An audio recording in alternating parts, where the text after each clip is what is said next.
अस्सलामु अलैकुम वरहमतुल्लाहि वबरकातुह। इयत्ता 7वी, विषय मराठी, पाठ क्रमांक 5, अरुणा आसफ अली। बच्चों, आज के इस वीडियो में इंशाल्लाह हम इस सबक के प्रश्नोत्तर देखेंगे। असल में प्रश्नोत्तर तो आपने खुद से तलाश करने हैं, लेकिन अगर किसी सवाल में आपको बहुत दिक्कत आ रही है उस वक्त आप इसकी मदद ले सकते हैं। तो चलिए शुरू करते हैं। प्रश्न क्रमांक 1-2 वाक्यांत उत्तरे लिहा। क्रमांक 1, कामाचा प्रचंड व्याप असूनही अरुणा आसफ अली यांची कामे का पूर्ण होत?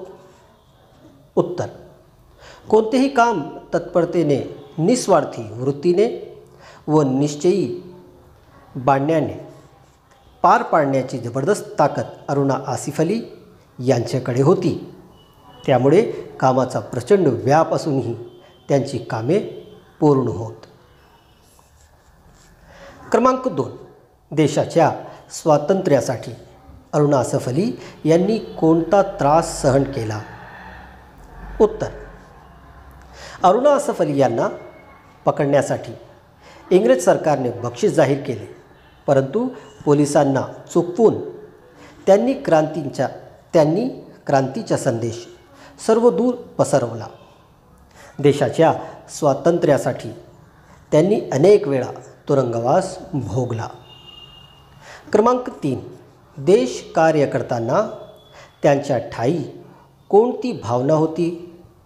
उत्तर, देश कार्य करीत असताना अरुणा आसफ अली यांनी कसल्याच सन्मानाची अपेक्षा ठेवली नाही। भविष्यात भारतीयांनी मला देशभक्त म्हणून ओळखले तरी पुरेसे आहे, अशी त्यांची भावना होती। प्रश्न क्रमांक 3, पुढील शब्दसमूहांबद्दल एक शब्द लिहा। क्रमांक 1, राज्य कारभार करणारा। उत्तर, शासनकर्ता। क्रमांक 2, आंदोलन करणारे। उत्तर, आंदोलक। क्रमांक 3, क्रांती करणारे। उत्तर, क्रांतिकारक। क्रमांक 4, देशभक्ती करणारा। उत्तर, देशभक्त। वाचा, समजून घ्या।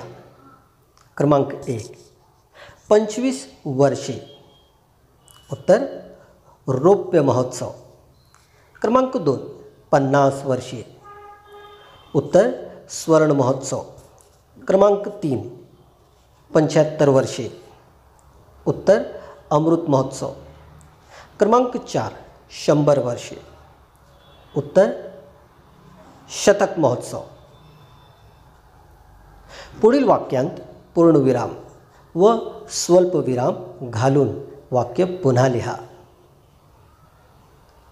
बच्चों, इस सवाल में पूर्ण विराम और स्वल्प विराम का इस्तेमाल करना है।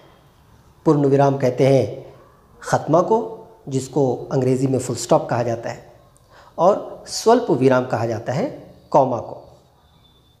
क्रमांक 1, अनवर स्वतःची कामे स्वतः करतो।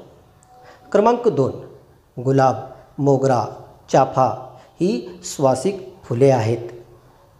क्रमांक 3, विनिता, अनिता, अस्मिता खूप चांगल्या मैत्रिणी आहेत। क्रमांक 4, अजय, सुरेश, अंकुश मैदानावर खेलायला गेले। बच्चों, इनके जवाबात में दिया हुआ है कि कहाँ पर हमें पूर्ण विराम यानी फुल स्टॉप का इस्तेमाल करना है या स्वल्प विराम यानी कॉमा का इस्तेमाल करना है।